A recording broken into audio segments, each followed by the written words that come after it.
You can't be serious. This suite is for real guests. The words hit harder than any locked door. Loud, public, dismissive. Malcolm Reed hadn't even made it to the check-in counter when the hotel manager cut him off, arms crossed, jaw clenched, voice echoing through the vaulted marble lobby like a gavel on polished stone. He didn't say anything at first. Not because he couldn't, because he didn't need to. The man's tone had already spoken volumes. Before we continue, where are you watching from? Drop your city or country in the comments below. And if you believe in dignity and justice, hit like and subscribe. These stories spark change, and we're glad you're here. Now, back to Malcolm. He stood beneath a crystal chandelier the size of a small car, dressed in a navy hoodie, cream linen pants, and black slip-on shoes. No luggage cart, no designer logos, just a slim duffel slung over one shoulder and a quietness that unnerved people who thought power always wore a name tag. A family checking out glanced over. A concierge paused mid-sentence. The manager stepped closer, narrowing his eyes. "Name?" he snapped. "Reed," Malcolm said calmly. "Malcolm Reed, penthouse suite." The manager scoffed, didn't even look down at his system.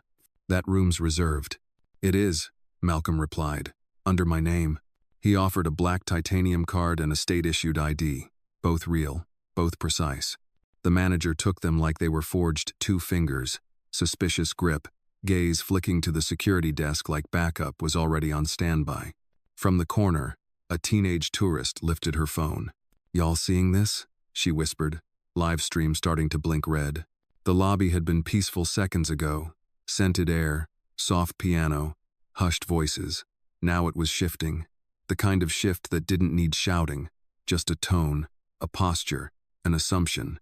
Behind the desk, a junior clerk looked up. Briefly, recognition sparked but died fast. He didn't speak. Not yet. Malcolm didn't flinch. This wasn't new. At 26, they'd escorted him out of a hotel bar in London because he didn't look like a guest. At 34, a resort in Tokyo asked for a second ID even after confirming his reservation. At 42, they were still questioning how a black man in soft clothes could belong in places made to impress.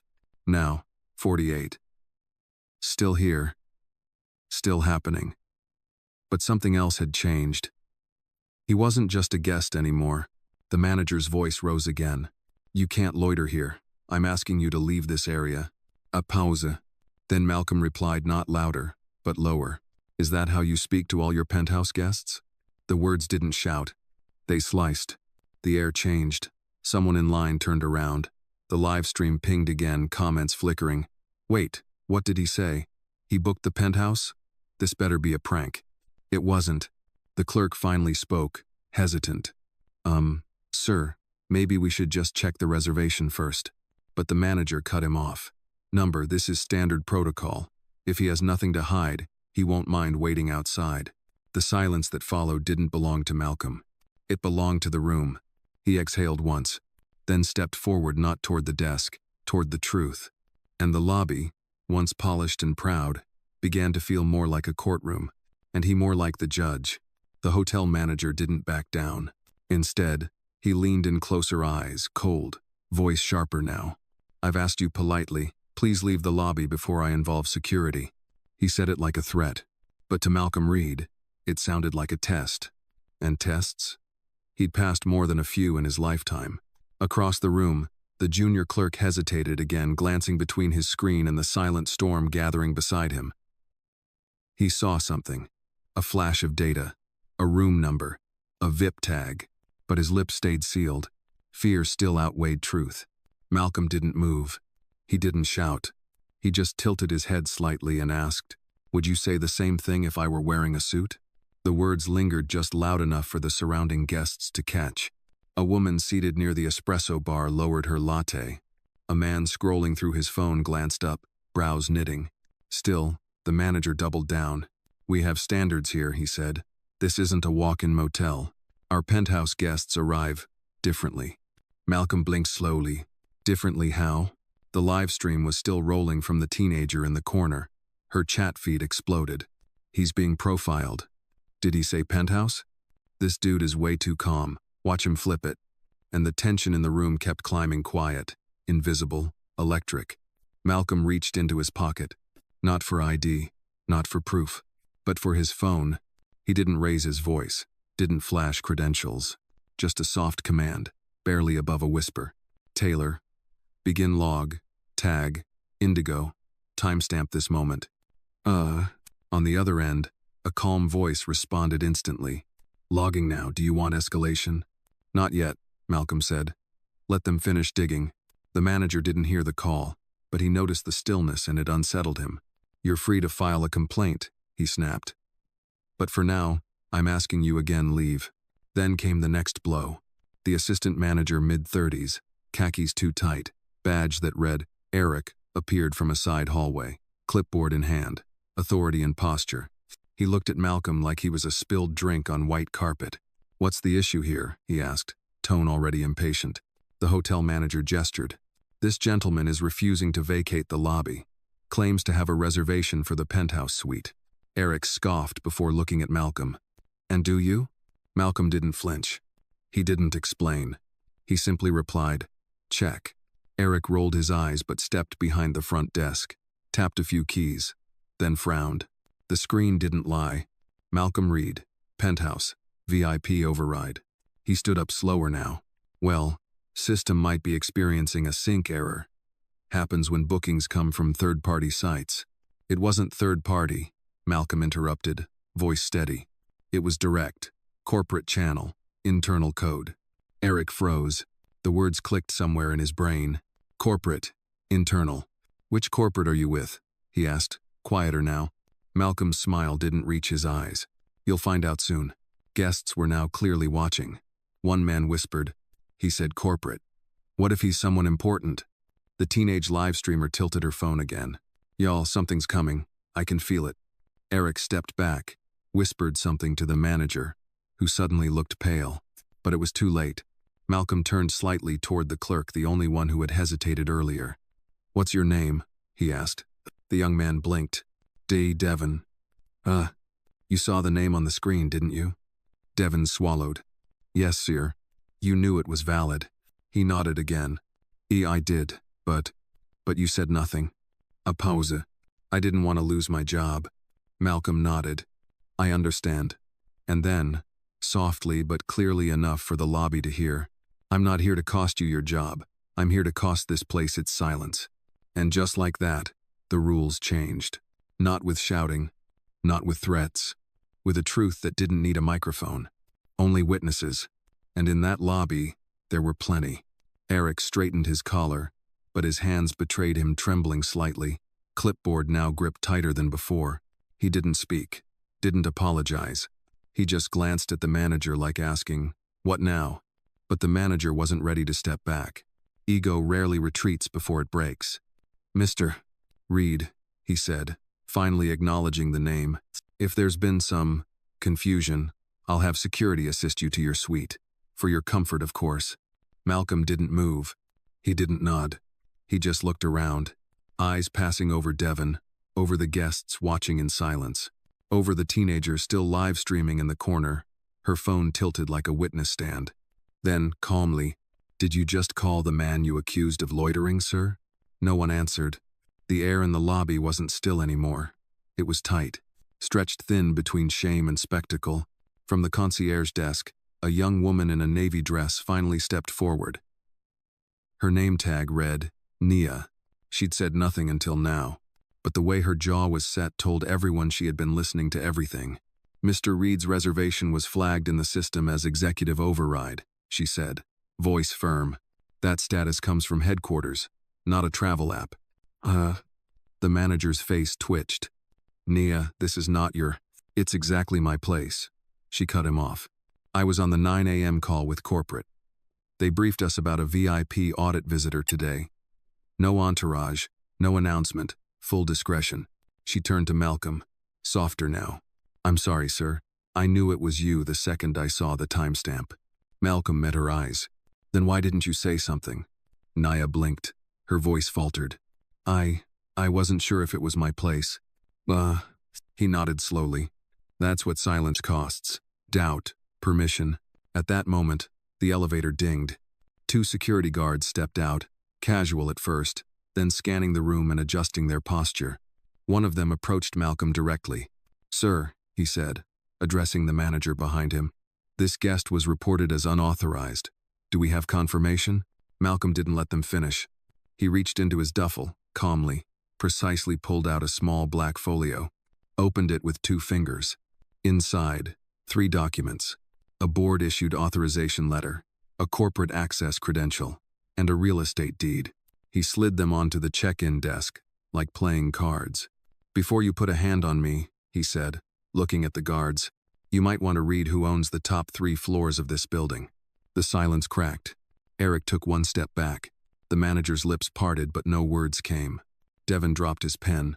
The teenage girl's live stream hit 12 Kelvin viewers. And then, from the guest lounge, a voice rose soft but clear. "Wet. He owns it?" A couple stood. A business traveler opened his LinkedIn app, typing Malcolm's name into the search bar. 3 results. 1 verified. Malcolm Reed, Chairman, Halcyon Properties. Someone whispered, "This is his hotel group." The second guard stepped forward, not aggressively, but with purpose. "Sir," he said to Malcolm now, tone shifted, "would you like an escort to your suite?" Malcolm looked past him, at the manager. "No," he replied. "I'd like to hear him say it." The manager swallowed hard. I didn't know." "That I belonged?" Malcolm cut in. "That someone dressed like me could book the penthouse?" He leaned in slightly, not threatening, but precise. "You didn't make a mistake. You made a decision." Gasps rippled. Nia took 1 step closer, almost protective now. The security guards stood silently, not blocking, not escorting, just present. And then Malcolm turned slightly toward the teenager filming. "You still rolling?" She nodded, wide-eyed. He nodded back. "Good, because I'm not here to cancel anyone. I'm here to confront a system." Then came the line that cracked it open. Malcolm said quietly, "You called security on a man sitting in the lobby of a building he partially owns. That's not protocol. That's profiling." And in that moment, the lobby of the Halcyon Grand wasn't a place of service. It was a mirror, and every single person in it had to look. The manager stood frozen face, pale, hands limp by his sides. He had built this lobby like a fortress. Polished tiles, trained smiles, curated silence. But none of it could protect him now. Not from what he'd done, and not from who was standing in front of him. Malcolm didn't move. The folio on the desk still lay open, documents clear, indisputable. The deed to the top 3 floors. The executive override. Proof not just of wealth, but of ownership. "Should I read it out loud for you?" he asked, voice low but sharp. "Or would you rather I email it to HR directly?" The question wasn't rhetorical. A hush had fallen over the lobby. Even the music had stopped. Someone must have hit pause. Or maybe the moment itself silenced everything. The junior clerk, Devin, finally found his voice. I'm sorry, Mr. Reed," he stammered. "I should have said something sooner." Malcolm turned to him, calm. "You were afraid. I've been there." Then quietly, "Don't let fear turn into habit." Devin nodded, swallowing hard. In the corner, the teenage live streamer whispered into her phone, "Y'all, this is insane. He's literally the owner." The chat exploded again. "This is why receipts matter. How many times has this happened to him? The calm? The control? He's teaching a masterclass, Ren." Across the room, another guest, middle-aged, dressed in a tailored gray suit, stood and approached. "I know that name," he said aloud. "You're the reason Halcyon didn't fold during the pandemic." Malcolm offered a brief nod. "Real estate works better when you care who's in the room." The man nodded slowly, then turned to the manager. "You owe him more than an apology." The manager finally spoke. I was following protocol." Malcolm's expression didn't change. You were following comfort." The pause was surgical. "You're comfortable making assumptions when you think no one's watching. You're comfortable deciding who belongs based on how they dress, not what they've done. You're comfortable gatekeeping access in a building I helped design." He took 1 step closer, not aggressive, just undeniable. "And now, you're uncomfortable. Good. That's where change begins." A ripple moved through the staff. Nia, the concierge, stood straighter. Devin didn't blink. Eric, the assistant manager, looked like he wanted to disappear. The security guards remained still, professional, but unmoving. And the cameras? They were still rolling, from the teenager, from other guests now joining in. This wasn't a viral moment anymore. It was evidence. Malcolm closed the folio gently. "Taylor," he said into his phone, "begin Protocol 7, and tell legal to prepare an internal audit request. Full guest interaction logs. This location only." "Confirmed," Taylor replied. "Do you want HR looped?" "Lope everyone." Eric stepped forward, trying to salvage control. "Mr. Reed, perhaps we can make this right, offer you an upgraded experience for the week?" Malcolm turned slowly. "You mean in the suite I already paid for, inside the building I helped fund?" Eric's mouth opened, then closed. "You don't upgrade someone you just tried to erase," Malcolm said. Then to the staff, "Someone release my elevator key. And someone else retrieve my luggage from wherever you stashed it." Quietly. Devin moved first, rushing to the terminal, tapping keys, printing a new card. Nia followed, walking toward the luggage room without being asked. The manager hadn't moved. Malcolm turned back to him one final time. "You know what the saddest part is?" he asked. "You didn't just risk your job. You risked the dignity of this entire brand." Another pause. Then, a single sentence that cut deeper than any insult. "You forgot who this lobby was supposed to serve." He turned toward the elevator, keycard in hand, suit still soft, voice never raised. As he stepped inside, a soft cheer rose behind him. Not loud, not forced, just a few claps, joined by a few more. A quiet storm of justice, right in the heart of the very building that tried to erase him. And as the doors closed, Malcolm Reed didn't look back, because the ones who needed to see, they were already watching. The elevator hummed softly as it rose floor by floor, button by button toward the suite they said wasn't his. Malcolm Reed stood still. No music, no mirror selfies, just reflection. This wasn't the first time they'd tried to block his access. But today, it wasn't just about him. Today, the system would remember who it works for. At floor 32, the elevator slowed, then opened to silence. No staff waited. No champagne tray. Just a corridor bathed in ambient light and luxury, like the kind that's designed to forget where it came from. Malcolm walked down the hallway slowly. His keycard buzzed green. The penthouse doors clicked open. Inside, glass walls, skyline views, a quiet that stretched for miles. He stepped in but didn't unpack. Instead, he walked to the marble kitchen counter, placed his phone down, and tapped once. "Taylor," he said, "put me through to legal. Liv." Downstairs, chaos was blooming. The teenage streamer's video had now crossed 72,000 views. Captions like, "He owns the place they tried to throw him out of," and "Another day, another profile exposed," flooded social media. Inside the front office, Eric was pacing. The manager sat silently behind the desk, and Nia had just returned from delivering Malcolm's luggage upstairs, face set, mind racing. Devin approached quietly, holding the new keycard. "He already has one," Nia said. "Give it to the audit team. They'll want to know how long the first was disabled." Eric snapped. "You two are not in charge here." But no one turned to him, because the shift had already happened. Back in the suite, Malcolm was mid-call.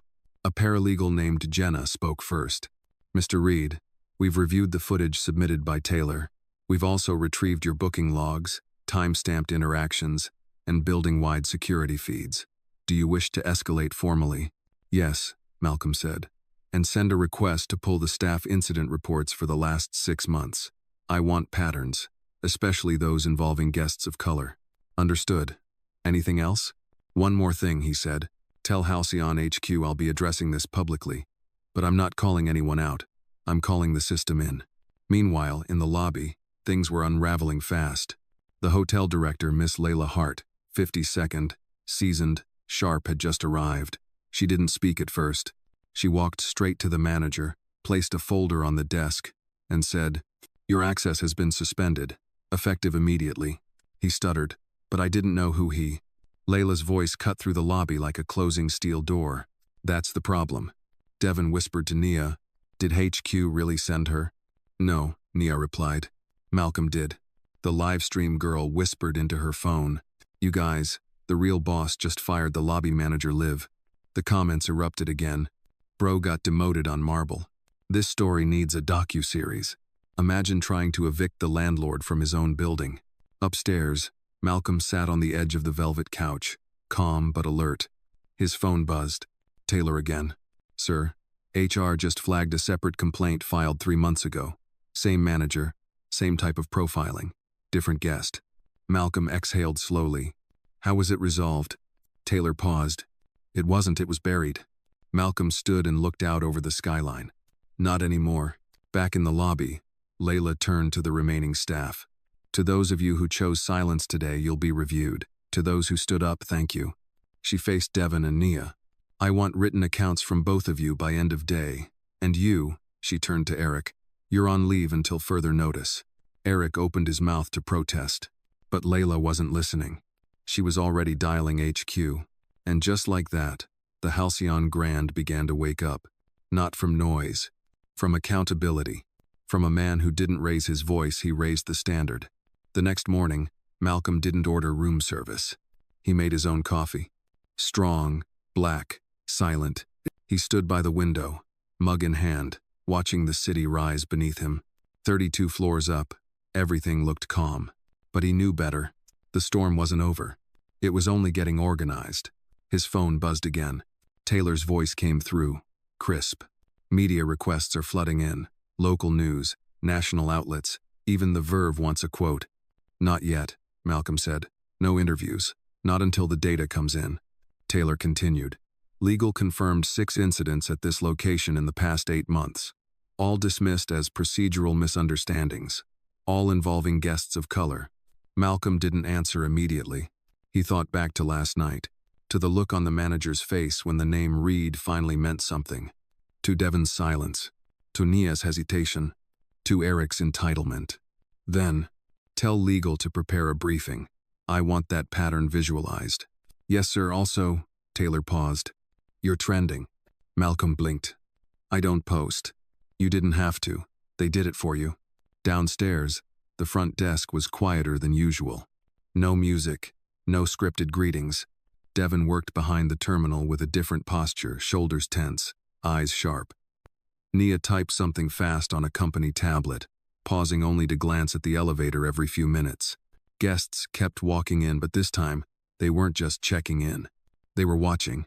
A man from Boston leaned toward the front desk and whispered, "Was that him? The guy from the video?" Devin nodded once. The man gave a quiet smile. About time someone said something. The teenage live streamer had posted a follow-up. Update. Owner of the hotel speaks truth without shouting. The video had crossed 143,000 views by noon. Comments flooded in. This man just redefined composure. We need more CEOs like this. Imagine all the times this happened when no one was filming. One comment read, he didn't just check in. He checked the entire system. Back in the suite, Malcolm scrolled briefly, face unreadable. This wasn't about likes. It was about light, about showing what too many tried to keep dimmed. He opened his laptop, typed one sentence into a document titled, Internal Memorandum, Halcyon Equity Review. Then he wrote, When dignity requires documentation, we've failed. There was a knock at the door. Nia stood outside, holding a small envelope in a hotel-branded folder. I thought you should see this, she said. Malcolm opened the envelope first. Inside, a handwritten note from an elderly couple on the 29th floor. We saw everything. We've stayed in this hotel for years. But yesterday, we saw it clearly for the first time. Thank you for standing your ground. The folder contained guest complaints. 4 of them. All recent. All eerily similar. Blocked access. Dismissed identity. Delayed service until credentials proved worthy. Malcolm looked at Nia. You knew this was happening. She nodded. But you said nothing. I tried, she said. They said it wasn't my place. And now? Her voice didn't shake this time. It is. Malcolm returned to his laptop, added another line. Inclusion begins the moment someone speaks up, but justice starts when silence is no longer policy. Then he closed the screen. Downstairs, the air had shifted. Staff whispered less. Guests stared more openly. A new kind of awareness had entered the lobby, not loud, but present. Not viral, but vital. Because for the first time, the building wasn't just watching Malcolm. It was watching itself. The boardroom on floor 34 wasn't meant for confrontation. It was made for deals, glass walls, silent HVAC, chairs that swiveled like secrets. But today, it held tension. Malcolm stood at the head of the table. No slideshow, no podium. Just one folder, one voice, and the weight of everything that came before. Across from him, 3 Halcyon executives. Legal counsel, director of guest relations, VP of operations. All of them looked nervous. None of them looked surprised. He began simply. 6 guest reports. Same location, same language, same outcome. He slid the printed complaints across the table. Each one flagged for escalation. Each one dismissed. He paused. Until last night. The director of guest relations adjusted her glasses. These were isolated. Our managers followed protocol. Malcolm raised a hand, slow and firm. Number, they followed instinct. And those instincts were flawed. The VP of operations leaned forward. We want to fix this. You can't fix what you don't admit exists, Malcolm replied. Start there. Then he turned the folder around. Inside, a visual audit. Charts, incident, heat maps, call logs, complaint response time sorted by guest demographics. He let the silence study the data before he spoke again. This isn't a bad day, he said. It's a broken pattern. And the pattern has a name. Another pause. BS. Downstairs, the lobby hummed quietly. But not with calm. With eyes. Every employee knew what happened. Some had seen it. Some had stayed silent. Some weren't sure what to feel, but all of them were waiting. Because today wasn't just about what Malcolm would say. It was about what the company would do. In the boardroom, Malcolm's tone didn't shift. Still low, still level. I'm not asking for a media campaign. I'm asking for measurable change. He laid out 3 requests. Mandatory bias response training for all Halcyon employees, with certification and annual review. Reinstatement reviews for guests previously flagged under suspicious or non-standard criteria. Public acknowledgement not to highlight the incident, but to reinforce a new standard. The room stayed quiet. Then the legal counsel spoke. This would mean rewriting half of our internal SOP. Then rewrite it, Malcolm said. Back in the suite, his phone buzzed. Taylor had left one message. Media's still watching. Social's still climbing. But more importantly, staff across the country are DMing us. They're saying, thank you. The live streamer, now past 300,000 views, had uploaded a clip titled, He didn't go viral. He went verified. Comments rolled in. This is how you use power with precision. He didn't expose a man. He exposed a system. I've worked front desk. We were trained to eyeball risk. Now I see how dangerous that was. Back in the boardroom, the VP finally broke. We've been afraid of bad press. But today made one thing clear. Fear isn't the problem. Comfort is. Malcolm nodded. And comfort protects the wrong people. He gathered the folder, closed it. Then one last sentence before he left the room. You don't need to announce change. You need to become it. He stepped out, back into the corridor, phone in hand. Taylor, he said, prepare an internal memo for all Halcyon properties. Subject line, we start today. An email hit inboxes across 5 time zones at exactly 10 a.m. Subject, we start today. Sender, Malcolm Reed, board chair, Halcyon Group. Every general manager, every regional VP, every concierge, housekeeper, desk agent, and operations lead received the same message. Short, focused, no branding. Our hospitality is not neutral. It is either inclusive or it's exclusion with polish. Starting today, we audit not just procedures, but behavior. Dignity isn't optional. Mr. The replies poured in, some confused, some defensive, but surprisingly many relieved. From Austin, thank you. I've seen this too many times and thought no one cared. From Madrid, finally, I was trained to scan for risk and never questioned what that meant. From Johannesburg, it's about time someone at the top said it out loud. Down at the Halcyon Grand, change started instantly. The new manager, interim, precise, and notably younger, walked into the morning huddle holding a printed copy of Malcolm's email. She didn't say much. Just read it out loud. The staff stood in silence, until Devon, still in uniform, nodded once and said quietly, I'll start rewriting the intake script. Naya followed. I'm updating the welcome packet, no more vague language. No applause. No confetti. just momentum. Meanwhile, in the suite, Malcolm stood by the window again. His phone buzzed. A call not Taylor this time. Malcolm? It was Layla Hart, the hotel director who'd intervened after the incident. I just spoke to corporate, she said. They're backing your directive fully, across all properties. He didn't smile. Not yet. Are they changing the metrics? There was a pause. Yes, starting next quarter, we no longer measure success by guest compliance. We measure it by guest dignity. Your wording. Now he smiled. A little. At the same time, corporate communications drafted a statement for press. The Halcyon Group acknowledges a failure in guest experience at one of our flagship locations. We've taken immediate action to correct internal policy and ensure bias has no place in our hospitality. We believe leadership is not about silence, it's about structure. And our structure is changing. Malcolm reviewed the draft, deleted one line, then added a new one. This isn't a statement, it's a mirror, and we intend to keep looking. Social media exploded again. Screenshots of the internal memo leaked on purpose or not, no one could tell. The comment sections were alive. Not just PR fluff, actual accountability. Best apology? Policy change.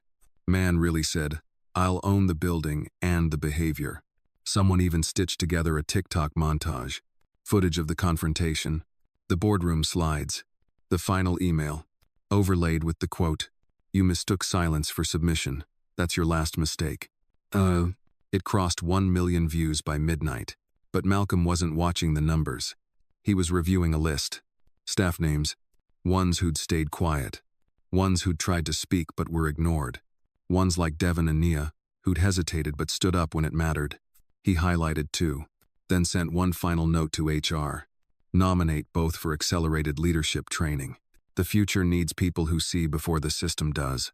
And in a quiet corner of the Halcyon Grand, Nia opened her email and blinked. Her hands trembled not from fear, but from the realization that someone had seen her. Not just her name, her choice. She closed her laptop, straightened her blazer, and walked back to the front desk with her head held higher. The press conference wasn't flashy. No stage, no bright lights, just a clean backdrop. Halcyon Group, Equity in Action, and one microphone, set precisely at the center of the room. Journalists gathered, some skeptical, others expectant, a few just waiting for a misstep. But when Malcolm Reed stepped up to the mic, there was no hesitation in his stride.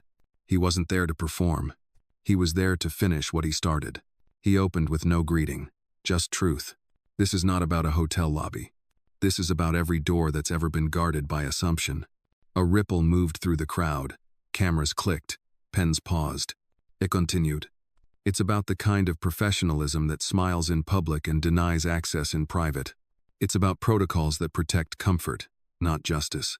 And it's about what happens when people stop asking permission to be respected. A journalist raised her hand. "Mr. Reed, do you believe this is a race issue, a class issue, or a customer service failure?" He looked at her, eyes steady. "I believe it's all three. Because bias doesn't pick one lane.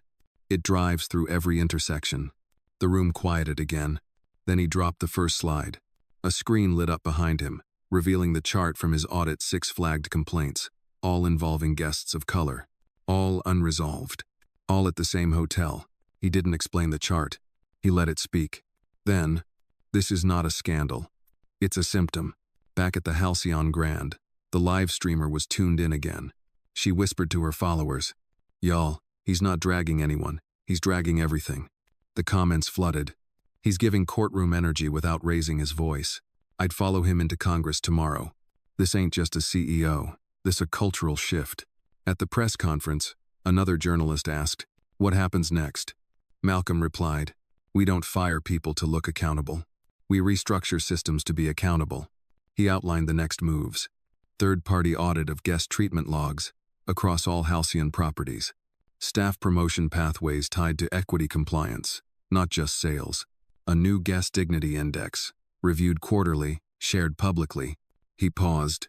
"We're not asking the world to applaud. We're asking it to watch." The next question came softer. "Why now?" Malcolm nodded once. "Because silence was never strategy. It was survival. But survival isn't enough anymore. We build now. Then he looked out across the room and said one final thing. I'm not here to punish people. I'm here to make sure the next black guest doesn't need receipts to prove they belong. And just like that, the room stood still. No applause, no chants, just respect. Back at the hotel, Devon watched from the break room, stunned. Nia stood behind him, arms folded, eyes glassy. Neither said a word, because they didn't have to. The story hit front pages. CEO confronts his own hotel. The Verve. Baez meets boardroom. Halcyon's silent revolution. Financial world. He fired the staff who blocked him. Now he's rewriting the industry. Rooted voices. But Malcolm didn't do a press tour. Didn't post a victory thread. Didn't seek validation.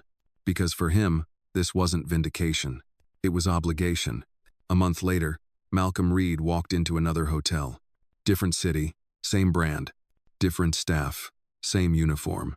But this time something had shifted. The bellhop didn't flinch at the hoodie. The front desk didn't scan him twice. No manager hovered near the velvet ropes. Instead, a young black receptionist greeted him with a smile that wasn't performative. "Welcome back, Mr. Reed," she said. "Your suite is ready, and thank you for everything you've started." And nodded quietly. Because the moment wasn't about him. It was about what came after him. In the weeks since the incident, the Halcyon Group had begun implementing the protocols he'd set in motion. A new guest intake flow, designed to remove bias-triggered checkpoints. An anonymous hotline for staff to report discriminatory behavior without fear. Monthly equity check-ins hosted by regional directors. And perhaps most significantly, a mentorship program pairing young black professionals with senior leadership across all departments. But Malcolm wasn't just overseeing the rollout. He was shaping the philosophy behind it. He called it architectural equity, the idea that fairness, like luxury, must be designed intentionally, precisely, and visibly. At Halcyon HQ, framed on the wall beside the company's mission statement, was now a new plaque. Every policy must answer one question. Does it protect dignity or just protect us?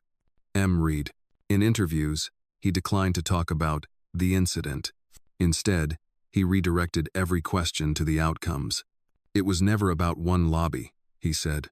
It was about who we keep pushing out of the room and why. Then he'd pause, and what it says when they come back and own the building. Nia had just completed her accelerated leadership training. She was now assistant director of guest operations, youngest in the region. She'd started holding weekly bias check-ins with her team. Not mandatory, but they always filled up. Devon, on the other hand, had quietly transitioned to HR. He didn't want to be at the front desk anymore. He wanted to make sure what happened to him and what he almost let happen never repeated under his watch. Malcolm supported both paths. He didn't believe in punishing silence. He believed in rewarding awakening. Social media moved on. The algorithms found new stories. But inside the industry, something remained. At hotel conferences, executives referenced the Halcyon shift.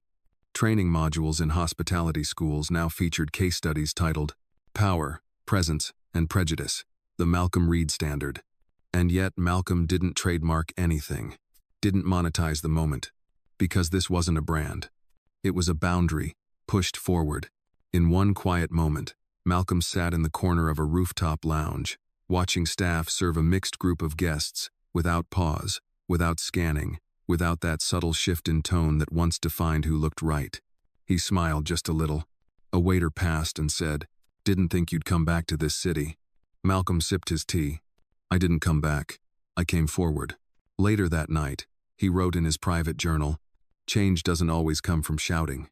Sometimes, it arrives in silence, unshaken, unwelcome, undeniable.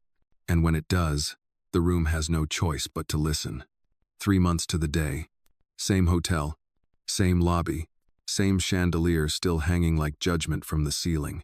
But this time, Malcolm wasn't alone. He walked in with 2 staffers behind him, young, sharp, eyes wide open. Both were part of the Halcyon Equity Fellowship, the program he launched for frontline employees who showed leadership potential. Devon and Nia were already waiting inside. Nia stood near the concierge desk, now hers. Devon sat behind the check-in terminal, no longer as a clerk, but as part of the people integrity team, quietly reviewing live feedback systems. Malcolm didn't stop to announce himself. He didn't have to, because this time, The lobby recognized him not by face, but by design. A couple from Chicago approached the front desk as he entered. The woman glanced his way, then leaned in to Devon, whispering, "Is that him?" Devon smiled without answering. Because they already knew. Malcolm walked the perimeter of the room slowly, like an architect inspecting his blueprint, not for flaws, but for function. A bell rang softly as the new manager greeted a guest in a wheelchair with the same tone she used for a businessman in a tailored coat. 2 cleaning staff passed without being ignored. The elevator keycard system had been updated to auto-authenticate verified guests without front desk approval, and the training posters in the back hallway now read, "Every interaction is a chance to restore dignity. Don't waste it."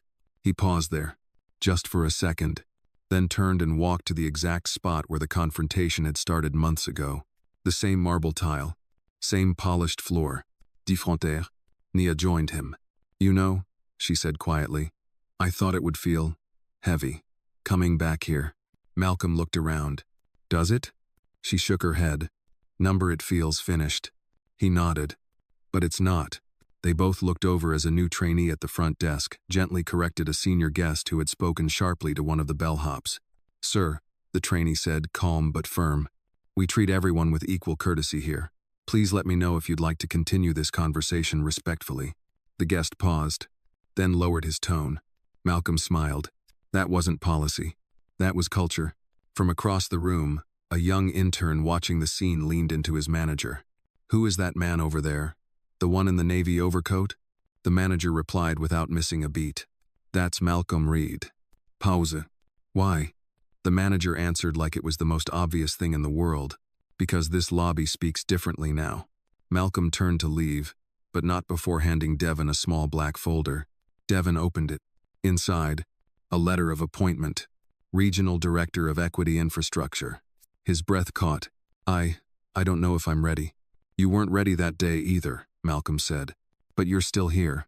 And then, without announcement or fanfare, Malcolm walked out. The doors didn't part for a title.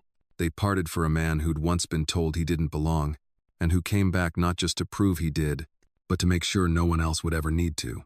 6 months later, the Halcyon Grand unveiled something new. No ribbon cutting. No celebrity ambassador. Just a quiet morning, a redesigned wall, and 3 simple words in brushed bronze lettering. "Every guest counts." Oh, beneath the words, a digital panel rotated quotes from guest feedback, both praises and complaints updated in real time, uncensored. It was Malcolm's idea. Not a monument. A mirror. Because he believed real hospitality didn't hide its reflection. That same day, across Halcyon properties worldwide, a subtle update rolled out. Name tags now listed pronouns beside names. Staff badges included first languages spoken, honoring roots. A quiet chime played when a flagged guest incident was resolved with dignity, not just efficiency. None of it was flashy. All of it was felt. The system had stopped pretending it was neutral. It had chosen a side, and it chose belonging. Malcolm Reed watched it unfold from a distance. He didn't hover, didn't tour, didn't give victory speeches. He simply kept building. One policy, one leader, one lobby at a time. At a private dinner with the Halcyon board, someone raised a toast to Malcolm for turning a confrontation into a company compass. He raised his glass, smiled briefly, then said, "I didn't turn it. I just reminded it where north is." Later that night, alone in his study, Malcolm opened his journal again. He wrote, "Legacy isn't what we leave behind. It's the door we hold open for someone who was never invited in. If that door stays open, we did enough." Back at the Halcyon Grand, a young girl walked in with her father. She was 11, dark skin, bright eyes, holding a phone. She pointed to the digital feedback wall. "Dad, is that him? The guy from the story?" Her father nodded. "Yeah, that's him. Did he buy the hotel?" The father paused. "No, baby. He built the standard." The girl looked around. At the staff who smiled with intent. At the guests who didn't get second glanced. At the door that no longer scanned for worthiness. Then she whispered, "I want to do that one day." Her father smiled. "You already are. Somewhere, in 1,000 lobbies around the world, a young Devon steps in with more courage than yesterday. A young Nia speaks up without waiting for permission. and 1,000 invisible guests are finally treated as visible, not because of fear, but because someone showed what real power looks like. It's not volume, it's vision, it's not revenge, it's realignment. And that's the story of how Malcolm Reed turned a blocked suite into a blueprint for justice, of how one black man in linen pants, holding his calm like a weapon, reminded the world, you don't have to raise your voice to raise the bar.